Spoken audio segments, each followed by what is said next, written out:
Hello everyone, welcome to the channel. So, we're finally at the end of the British Ground Forces series. Sorry it's taken so long. Annoyingly, timing is never in my favour and we had to wait for the last update because it introduced a new vehicle that we're going to have a look at today. So, let's get into the last episode. As always, I really hope you enjoy.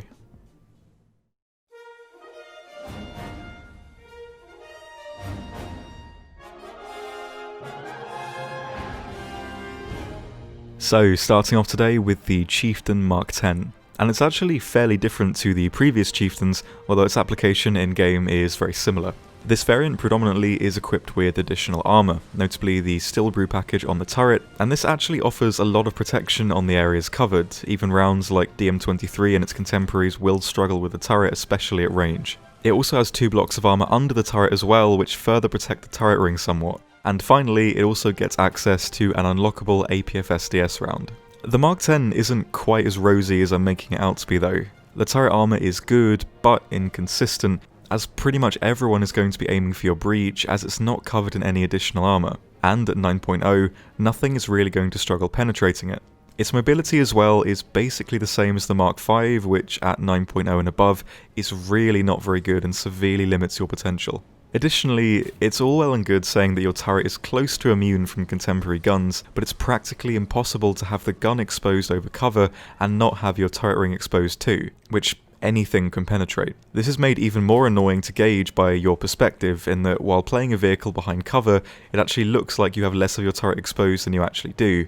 It's quite difficult to describe, but you probably know and have experienced what I mean. So, the main advantage and disadvantage you have playstyle-wise is this. The advantage being that from the Chieftain Mk 3 and upwards, all vehicles in this line pretty much play the same. Or rather, they have exactly the same strengths and weaknesses, with the strengths becoming a bit more pronounced each jump. So you'll find yourself using the same spots and becoming really familiar with how these tanks work, so it's not like you're jumping in at the deep end every time you unlock a new vehicle. The downside of this though is that every vehicle from here on is effectively niche. You can only really use them to good effect in specific locations. The further up we go, the more versatile they become, but it's not by a huge margin. The most important thing for getting these vehicles right is finding a good spot to play around, and this spot really does have to be hull down. Your turret is the most consistently survivable spot to be shot at. The hull can bounce, but rarely, and the lower plate is almost a guaranteed penetration, so it's safe to say that you're constantly vulnerable if you're on the move or if your hull is exposed. I'd recommend a spot at range if possible,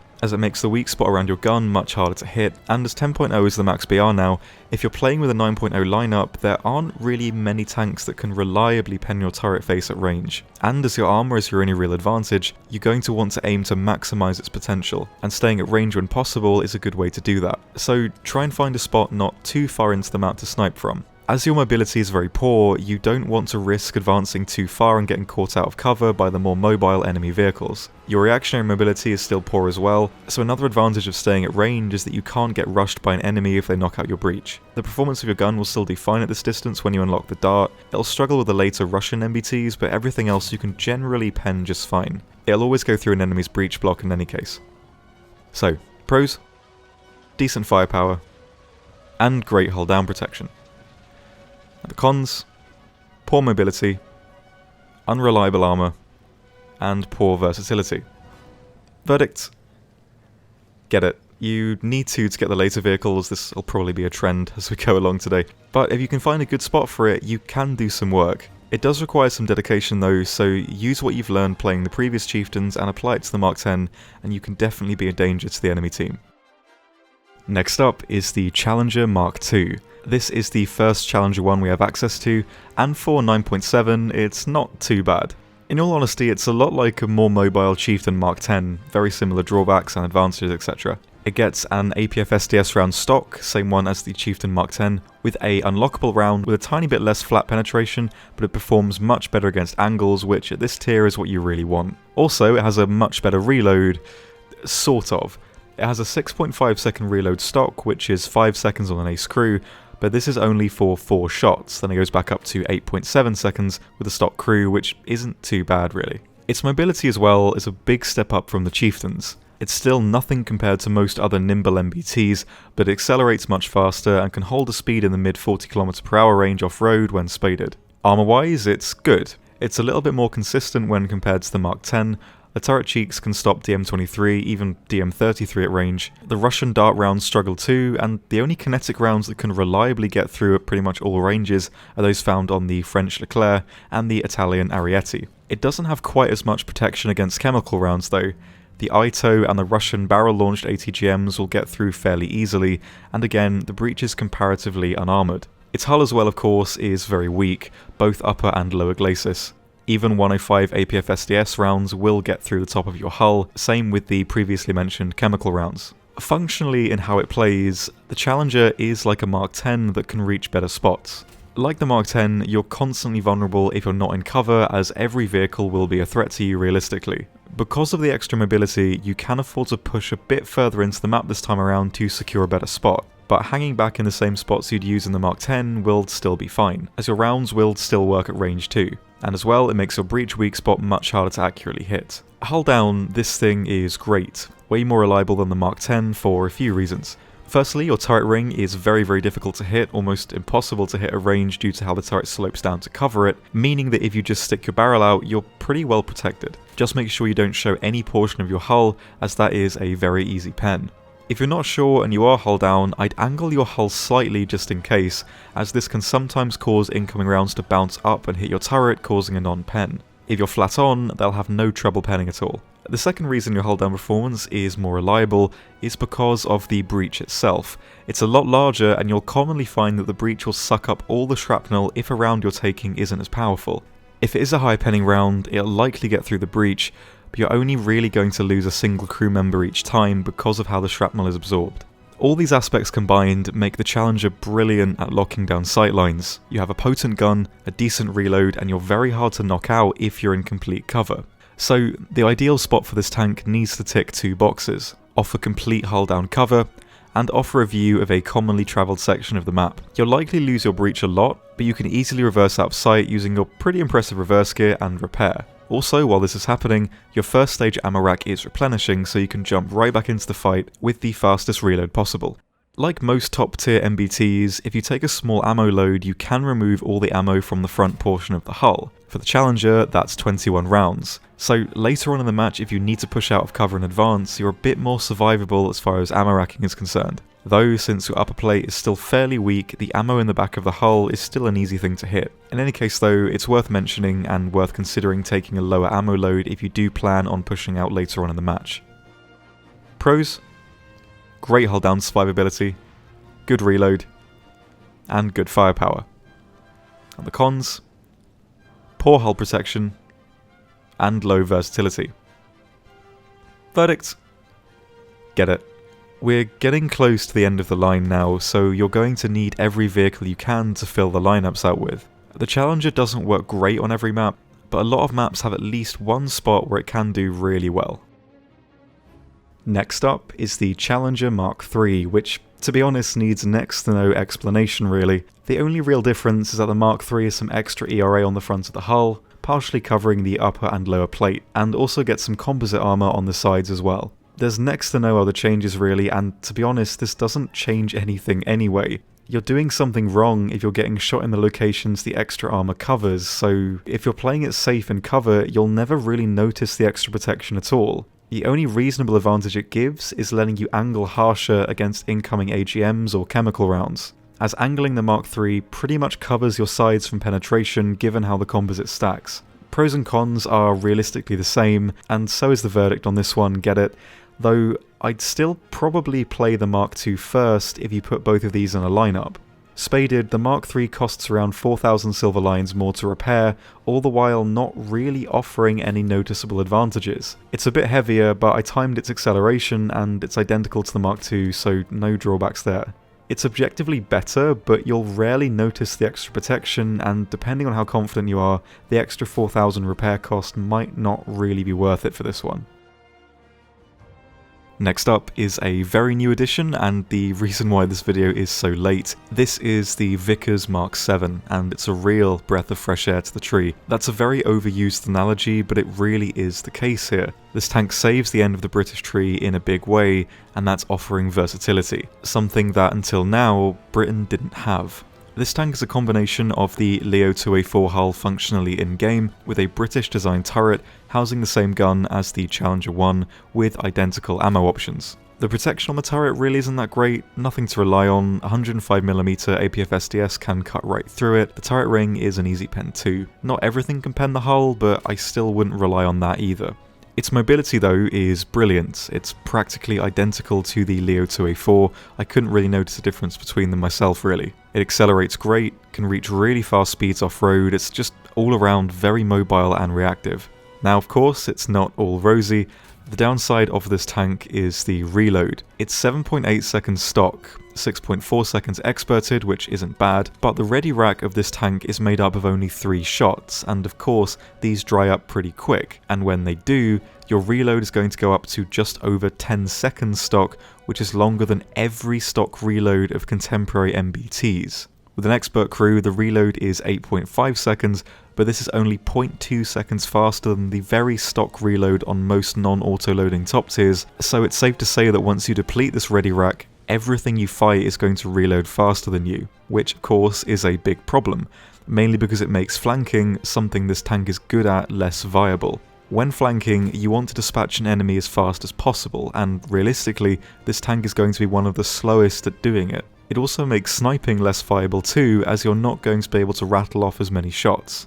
Now to be fair, I do need to mention that this tank has just come out, and it might even be a bug. The reload might have been intended to function just like the Challenger, but they missed it, I don't know. In any case though, because of the reload, it's hard to recommend a set playstyle. When recommending how I think a tank works best, I try and find the middle ground between staying alive and having a meaningful impact on the match, getting kills etc. But this tank really doesn't have room to explore those criteria. It can do everything well, it can flank, snipe and brawl to an extent, but its window of potential for doing these things well is tiny, and that makes recommending a set playstyle very hard. Disregarding the reload speed though, this tank is versatile. I mean, you can really play it how you like. If you like sitting back, you can. If you like rushing in, you can. You just need to be a bit more careful in doing it. The main thing about this tank is that it offers an alternative to the other tanks you have access to. Despite small changes, they all pretty much play the same apart from this one. The Challengers and the Chieftains work best hull down at range, so in a lineup, there's no use taking the Vickers out with the intent of sniping, as it's not as capable, and in staying still at the back of the map, you're not taking advantage of what is arguably the biggest advantage of this tank, and that's its mobility. So, pros: very mobile, good firepower, and versatile. And the cons: unreliable armor, and poor reload. Verdict: get it. This tank is so important because it allows for you to have an impact on maps where sniping and hanging back isn't reliable or even possible. So just an example, for urban maps or maps with lots of sightlines, this tank is the tank you're going to want to take. So by comparison, I think you should play this tank more aggressively, use its mobility. If you're not using its mobility, you might as well have just taken out a Challenger instead. So finally for our MBTs is the Challenger 2, the current end-of-the-line tank for Great Britain. It's a great, capable machine, but unsurprisingly, it's a little bit more niche than the other current 10.3 tanks. Out of all of the other current top tiers, the Challenger 2 is the slowest, though its firepower is pretty great. It gets the L26 round, which sports fantastic penetration on all fronts. It's not the best round, but offers enough performance to deal with any tank you'll face. Its armour though is what makes it stand out, though following the trend from the previous vehicles, only behind cover as the lower glacis is again unarmoured. The main portion of the front hull though is very well armoured. Apart from the driver's port, the only tanks that can penetrate the upper glacis itself are the Leclerc and Ariete again. The turret though is the most impressive part. Front on, currently no tank in the game can pen the turret cheeks. Same could be said for the 2A5, but still, it's pretty impressive. The breach can be penetrated with relative ease by contemporary tanks, though the breach again seems to absorb a lot of the shrapnel, and you'll find that rounds rarely pass through the breach to kill any crew members. Basically, the Challenger 2 builds on all of the advantages of the Challenger 1, but doesn't really nullify any of the drawbacks. It's still comparatively slow and has a huge weak spot when it's not in cover. All top tier MBTs have a weak lower plate, sure, but the Challenger 2 is easily the weakest at pretty much all ranges and angles. However, If you take 22 rounds of ammunition, the front portion of the hull is completely free of ammo. There's still ammo towards the back of the hull, but I found that's rarely hit, given as this time around the Challenger 2's hull is actually pretty bouncy. Although I wouldn't spawn with just 22 rounds of ammunition. The Challenger 2 can work at closer ranges somewhat more effectively than its predecessors, but most other tanks do it better, and your hull down performance is way more effective and consistent than your aggressive performance. The playstyle I usually go with when playing the Challenger 2 consists firstly of looking at the map, as that'll dictate how much ammo I'll be taking. If the map allows for lots of potential for sniping hull down, I'll take more ammo, and if it's a map with less potential for playing defensively, I'll take the 22 rounds of ammo and play more aggressively like the rest of the tanks on the team. Still utilising cover when possible, but also allowing for the possibility of engaging enemies out of cover. Your biggest asset is your survivability, so you really need to make the most out of it in every situation possible. Britain has one of the least versatile top tier lineups, and the downgrade of effectiveness from the Challenger 2 to the Challenger 1 is fairly severe, so you'll need to keep the Challenger 2 in the fight for as long as possible. And that is best accomplished by playing defensively, as you can keep yourself alive for a very long time, as it's very unlikely you'll die from a single hit through the breach. You can also employ a couple of mind games while you're playing this way too, in that you know that every player on the enemy team engaging you is going to aim for your breach close to 100% of the time, and because you know this, you can easily traverse your turret, or if you're angled side onto cover, drive slightly forward or backward to nullify all incoming shots. This can take some getting used to, but once you get the hang of it, it can be pretty effective, albeit situationally. You can also employ this at closer ranges if you're fighting auto-loading tanks, as you know exactly when they're going to fire another round, but that might be pushing it. There's not really a lot else I can add to the Challenger without retreading old ground. If you're comfortable with using the tanks that come before this one, you already know how it plays best. Just make sure that you don't overextend too much. Your newfound mobility is a big step up, and that makes it easy to overuse. It's not unfair to say that the Challenger 2 requires a bit of discipline to get it working to its fullest potential, just make sure you're not being too aggressive from the offset. So, pros? Great firepower, great survivability, and just overall, great defensive qualities. And the cons? Comparatively poor mobility, and comparatively low versatility. All the time you've spent learning the Chieftains and the Challengers will translate to this tank too. It's possibly the least versatile top tier MBT, but it performs brilliantly in its defensive niche.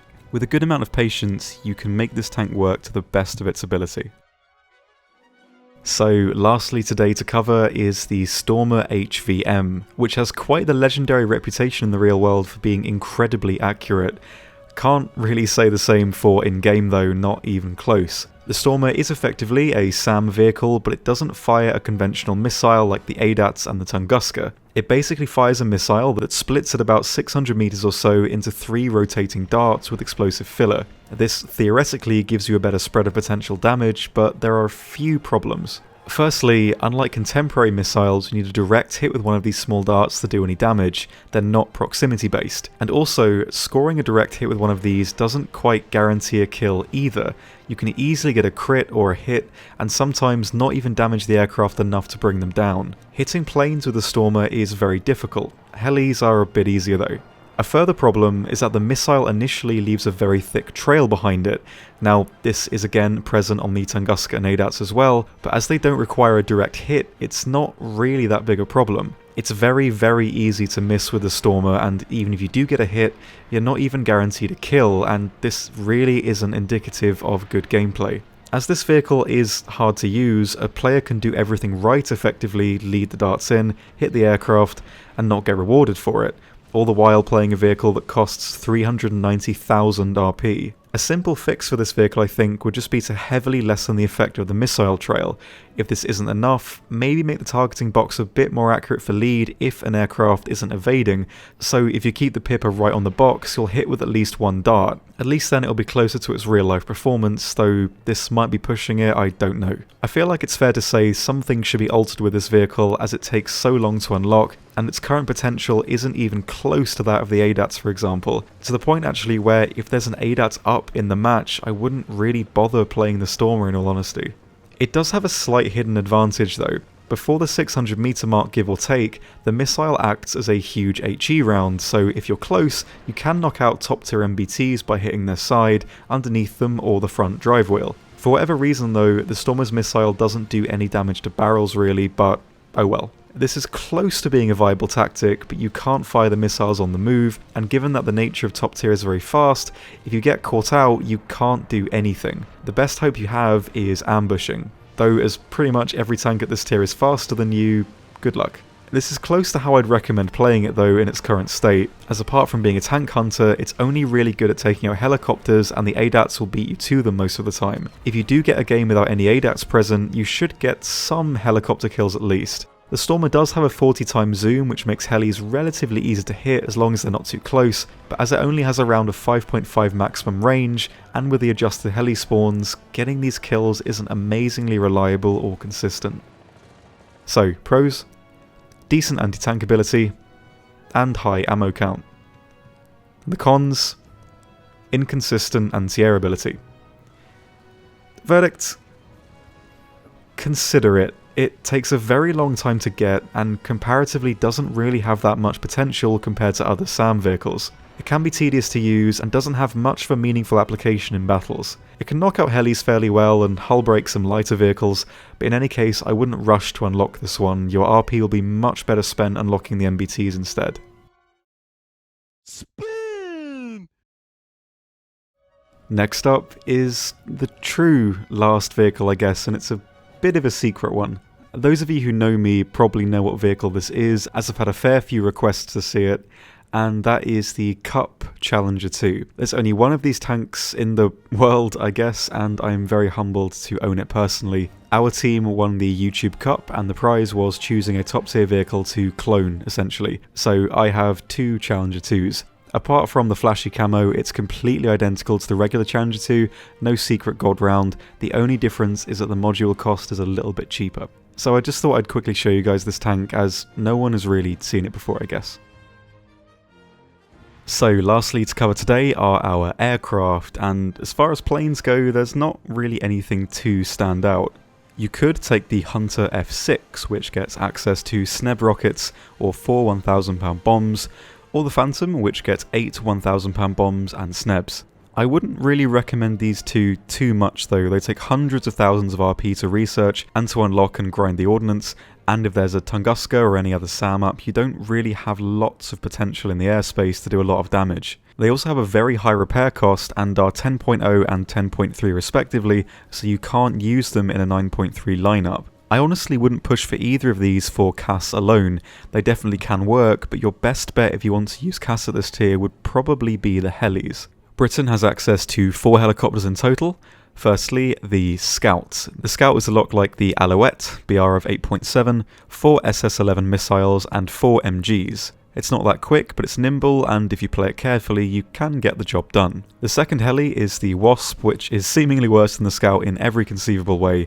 It just seems like it's here for filler, to be honest. It has the same 4 SS-11 loadout, but with no MGs. It also really struggles to gain altitude as well, and it's pretty easy to slam into the terrain if you're not careful, so I wouldn't really rate this one. Lastly is probably the only true viable option, the Lynx.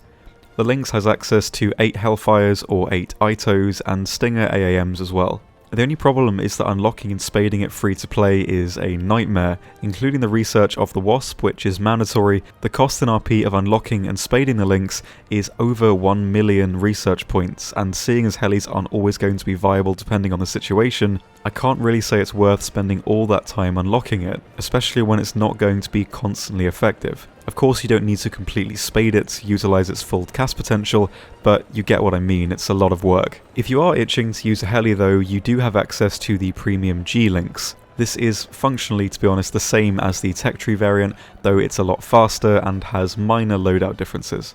If you were thinking about GEing your way to the Lynx, it would actually just be cheaper to buy the premium outright, though it's €50 to unlock a vehicle with situational effectiveness, and if you buy the G-Lynx, the premium bonus doesn't have a huge effect as there's not really any point in grinding anything in the heli tree if you own it. I wouldn't really say the effectiveness of the G-Lynx is worth €50, and I wouldn't say it's worth paying your way up the tree to the normal Lynx. If you're fully free to play, the Lynx in the tech tree is the best CAS aircraft Britain has access to at the moment, but it will take a very long time to get to it. If the G-Lynx goes on sale down the line, say for maybe half price, I would recommend buying it as you do want to have a CAS option. Over the next few patches, we're likely going to see a lot more capable CAS aircraft for the UK, so to be honest, I'd hold off spending too much time or money just yet. The Scout is probably the easiest to obtain and the cheapest to use, so pick that up when you unlock it. The Hunter and the Phantom do have viability, but their repair cost just isn't worth risking a lot of the time unless you're very confident about dodging the anti-air protection. So there we are guys, that's Britain, I guess, done. On the screen now are the final lineups for this tier, and yeah, I hope you've enjoyed the series. Of course, there will be an addendum after this, which will cover the various things I got wrong, bugs that have been fixed, and just general changes and additions. And I will be doing a sort of mini review of the Centurion Action X there as well, because that has been added in the last patch. We did miss it as it was Tier 4. But yeah, hopefully that should come relatively soon. I thought about maybe sort of diversifying content a little bit after this, because these videos take so long and they are a little bit draining after a while.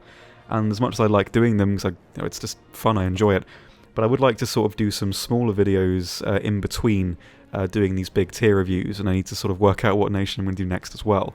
So I thought maybe, because I have a lot of them, and to be honest I don't really have a need for a lot of them anymore, is doing sort of shortish, like 10-15 minute reviews on premiums, like maybe called like Is It Worth It or something like that. Just because it will be quite quick to make, and I guess it'll kind of be helpful. People often want to know sort of what premiums to go for, so I might do that. Let me know what you think. If you think that's a terrible idea and there's too many people doing it already, I'll think of something else. But if you think, you know, it could be a good way to kind of get content out there a little bit quicker and, you know, you guys would enjoy it, then I will definitely focus on that. And the benefit of that as well is, say if I do Germany next, I can do some reviews on German premiums while also getting footage for the bigger tier reviews, so you know it could kind of work in tandem there. So yeah, let me know what you think. And again, I hope you enjoyed the series. So as always, thank you very, very much for watching, and I will see you next time. Goodbye.